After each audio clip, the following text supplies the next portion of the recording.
Hola, soy Roseli Tirado, soy psicólogo clínico y hoy quiero hablar de un tema que siento que algunas personas quizás no conocen y es importante tener estos conocimientos porque así podemos elegir al terapeuta correcto. Ahora, si escuchan música atrás es porque estoy con mi hermana, yo vivo con mi hermana.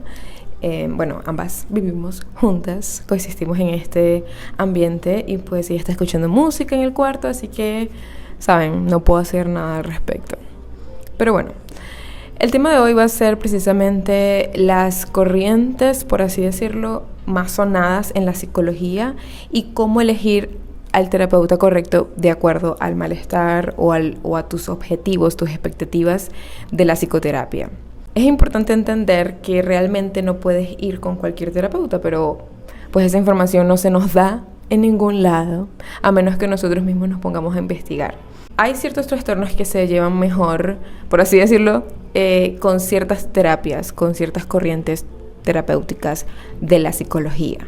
Y anudado a eso también hay diferentes especialidades, hay personas que solo se enfocan en ciertos trastornos o cierto paraguas de trastornos, entonces obviamente van a ayudarte un poquito mejor que otras personas o que otras terapias. Por eso a veces nos pasa que no digo que no haya malos terapeutas, obviamente que sí los hay, y malos psiquiatras y psicoanalistas, etcétera, pero a veces sentimos como que esta terapia no me ayudó en nada, o sea, tipo, no sirve, la terapia no sirve en general, precisamente porque esa no era la correcta para nosotros. Yo voy a hablar un poquito sobre 3 tipos de enfoques, porque son los más conocidos y pues para hacer un video corto. Relativamente corto, vamos a ver cuánto dura este video. No hay un orden de prioridad, ni de importancia, ni de que esta es mejor que la otra, ¿ok? Porque hay más o menos conflicto entre esta es mejor, aquella es mejor, sobre todo con los profesionales.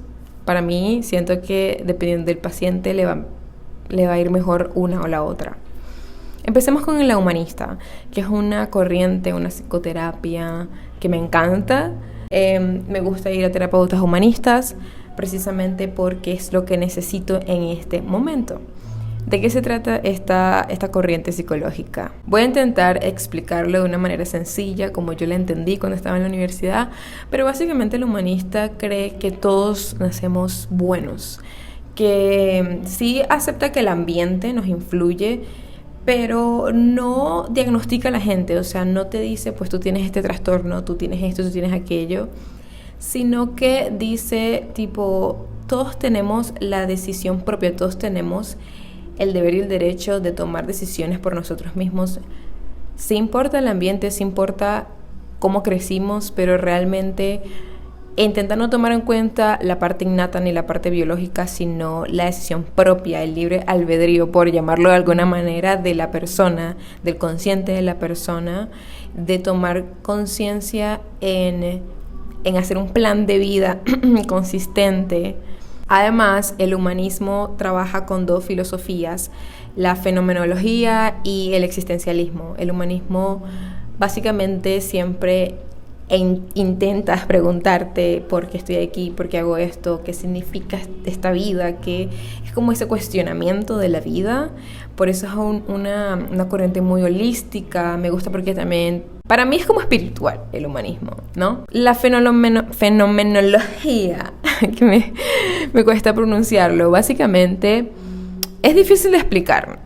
Pero lo que dicen el humanismo es que obviamente son los fenómenos, habla de los fenómenos psicológicos, los fenómenos de la psiquis. Pero ella dice que, vamos a ponerte un ejemplo. Hay creo que filósofo alemán, no me acuerdo ahorita del nombre, pero básicamente él decía que la fenomenología significa que la realidad absoluta es la realidad que se siente. Una vaina así, para explicarte. Ahora, ¿qué significa? En ella explica que las personas no han vivido realmente la realidad objetiva, porque nuestra realidad la vivimos a través de los sentidos. Ese es como el colador, el filtro de lo que experimentamos. Entonces, como cada persona tiene una experiencia diferente de vida, no tiene las mismas herramientas, o sea, la gente no ha tenido la misma vida, obviamente que la realidad que todos experimentamos no es absoluta porque cada persona es diferente. Entonces nadie ha vivido la realidad en sí, es lo que quiere decir. La única realidad verdadera es la que está dentro, porque no hay ningún tipo de sentido filtrando cómo percibimos la realidad. Básicamente está aquí, esta es tu realidad absoluta, la que tú estás viviendo aquí adentro. Eso es lo que dice la fenomenología, y el existencialismo obviamente es la reflexión de la existencia pura de la vida. Es filosofía y es como, ¿qué me estás diciendo que yo no te entiendo? Yo odiaba la materia de filosofía en la universidad precisamente por eso, porque no entendía un coño, pero es la cuestión de reflexionar, ¿no? Por eso siento que el humanismo no es para todas las personas y depende de los síntomas de malestar que estés sintiendo, porque es como para conocerte a ti mismo, básicamente.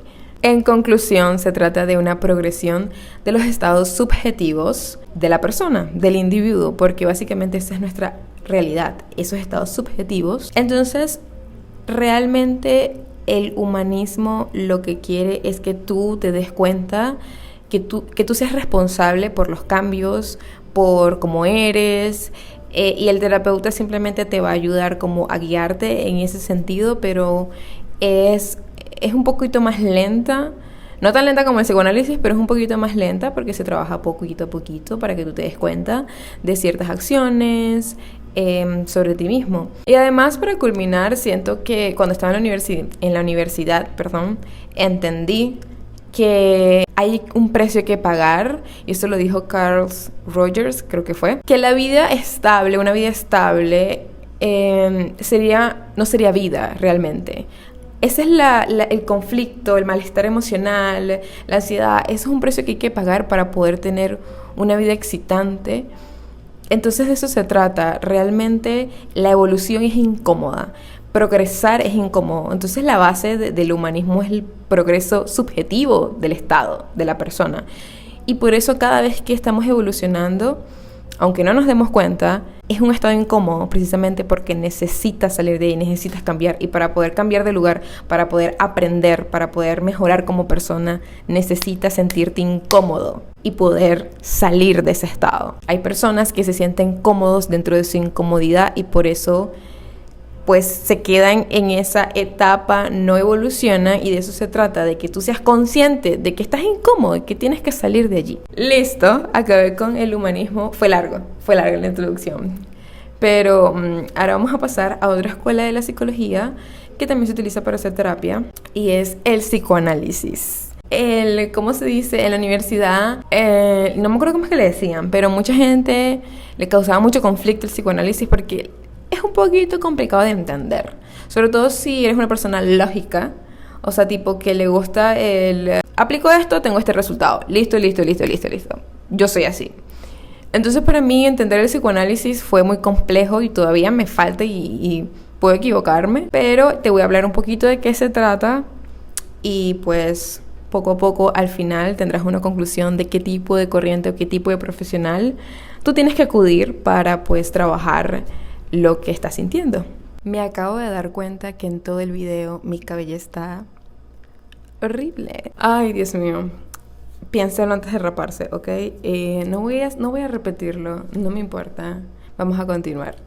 Básicamente el psicoanálisis intenta concentrarse en el inconsciente, en estudiar todas aquellas cosas que la persona, pues, valga la redundancia, no es consciente de eso, para poder darle una explicación a los comportamientos, a los trastornos, a las patologías, al malestar, etc. Como les dije, trabaja con el inconsciente, pero también trabaja con la supresión, con el conflicto y con la pulsión. Este es como su establecimiento para poder trabajar con la persona, porque cuando la psiquis se forma o la psiquis se está formando, sobre todo trabaja mucho en la infancia y los sueños, estudia mucho los sueños, la interpretación de los sueños, la teoría de los sueños, lo cual es muy interesante.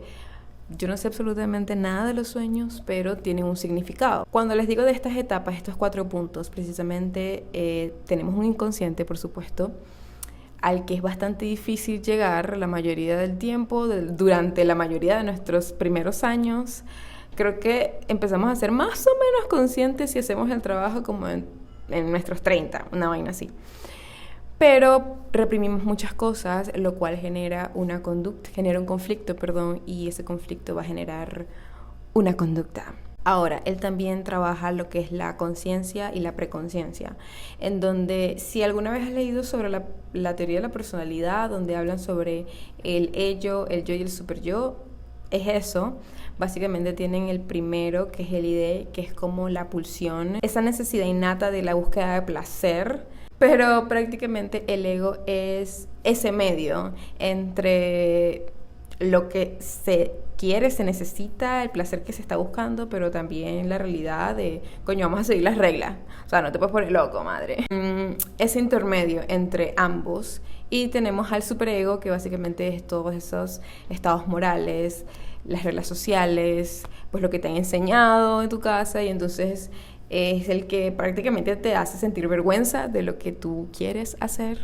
El psicoanálisis divide los trastornos mentales como psicosis, neurosis y psicopatías. Hay como les dije, ciertas terapias que se manejan mejor con ciertos trastornos. Normalmente el psicoanálisis maneja muy bien los trastornos de personalidad, que son muchísimos. Utiliza bastante la transferencia, que es un término que se emplea para como el rapport. Es como el rapport en la teoría cognitivo-conductual, en donde establece la relación entre el analista, que es el terapeuta, y el paciente, la persona, el cliente, el individuo. Esa transferencia puede ser positiva o negativa de acuerdo a las emociones, el relato, la conversación que se esté hablando en el momento.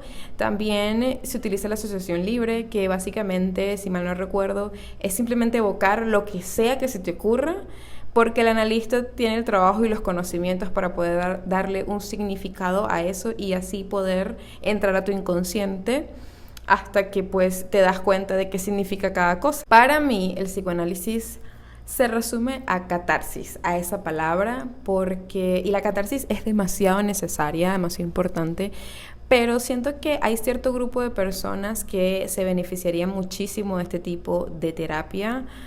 Es larga, es una terapia bastante larga, aproximadamente dura 2 años, 3 años.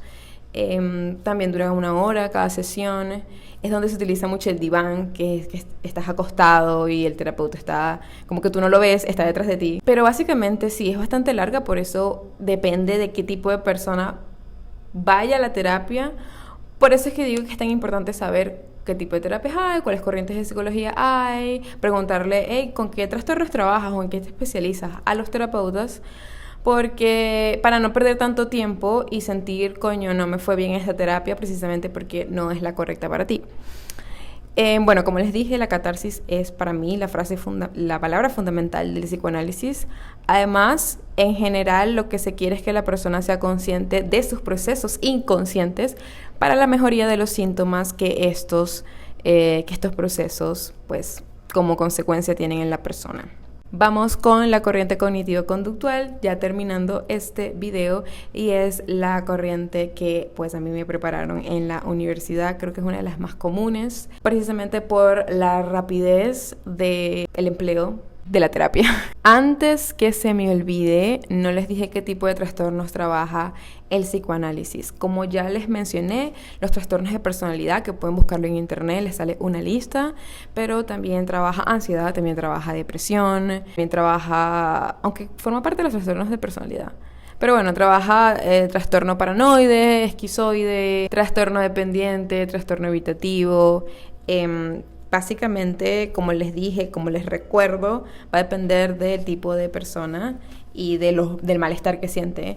También se puede trabajar con psiquiatras en conjunto con una terapia con psicofármacos y la terapia psicoanalista, al igual que la terapia. Yo creo que cualquier terapia se podría trabajar con psicofármacos, es decir, el psiquiatra junto con el terapeuta, si la persona lo amerita. ¿Cómo funciona la terapia cognitivo-conductual?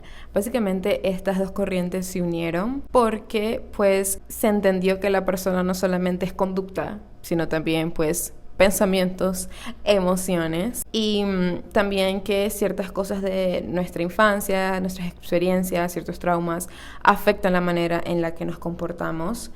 Entonces, básicamente une la parte, como se llama, cognitiva, que estimula los procesos del pensamiento, y la parte conductual, que se supone que es la consecuencia de estos pensamientos, cómo influyen en la conducta.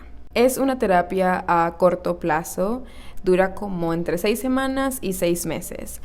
Para mí, lo que significa la terapia o para qué personas es esta terapia es para ese tipo de individuos que necesita una solución inmediata, una solución en el momento.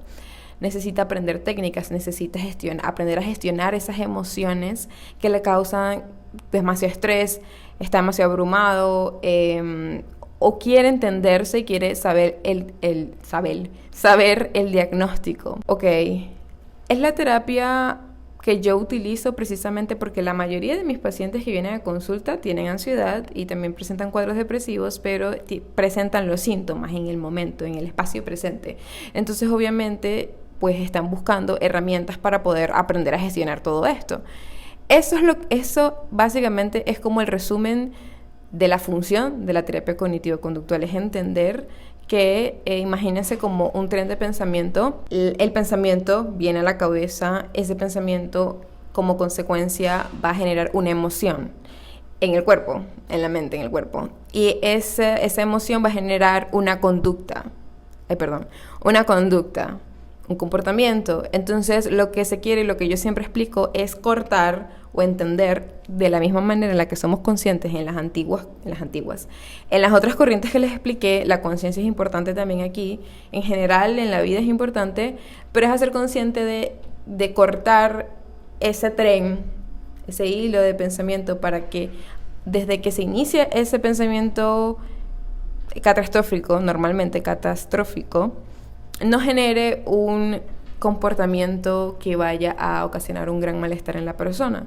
Entonces, se tiene que hacer conciencia de todo eso. Se le da a la persona herramientas para poder, como les dije, manejar estas emociones. También se le ayuda a entender esas creencias negativas, esa programación negativa, de acuerdo a pues todas sus experiencias. Se ayuda también a enfrentar traumas. ¿Qué trastornos se pueden tratar con la terapia cognitivo-conductual? Los trastornos de ansiedad, que es una lista bastante larga, también lo pueden googlear. También se puede tratar trastorno bipolar junto con psiquiatría. Se puede tratar fobias. Totalmente, las fobias funcionan mejor con este tipo de terapia. Trastornos de la conducta alimentaria. Se puede tratar trastornos depresivos, trastornos de estrés postraumático, como les dije, enfrentar traumas. Trastorno obsesivo compulsivo. Todo lo que tenga ansiedad dentro de la mezcla forma parte de, pues, la umbrella que maneja la terapia cognitivo-conductual. Hay otras corrientes, pero estas son como que las que quería hablar hoy y las que se utilizan bastante. Al final va a depender de tus necesidades, de lo que estás pasando en el momento y qué tipo de terapeuta vas a elegir. También es importante quitarle el tabú a los psicofármacos. Los psicofármacos son necesarios para algunas personas y pueden ayudar, pero por sí solos no sirven. Necesitas obligatoriamente hacer terapia. Y si no puedes, porque lamentablemente es un privilegio ir a terapia, tienes que intentar tú mismo poco a poco informarte y hacer el trabajo, al menos mientras puedes costearte la terapia, porque el psicofármaco en sí no va a ayudar a menos que hagas el trabajo interno también. O sea, es algo a la par. Y para las personas que pues solamente necesitan terapia, también es importante saber tener los conocimientos, sobre el profesional, porque es como ir al médico. O sea, cada uno va a tener una especialidad y de acuerdo a lo que estás sintiendo, pues tú vas a este o a aquel. Y claro, dentro de cada corriente van a haber personas que van a tener más experiencias en una cosa o en otra cosa. Por ejemplo, yo me manejo mejor con los trastornos de ansiedad, primero porque tengo uno y puedo empatizar muchísimo con lo que se siente. También porque es lo que más es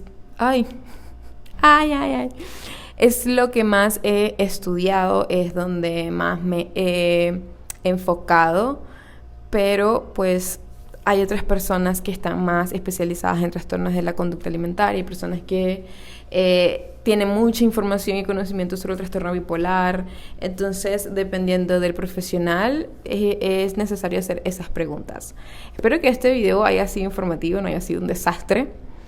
Pero bueno, nada, quería también mostrar mi personalidad de una manera también coloquial y chévere de entender estos temas que a veces pueden ser muy filosóficos y no se entiende. Espero haber explicado bien, y si tienes alguna otra pregunta, me la puedes dejar en los comentarios. Así que, bye. Bye, bye.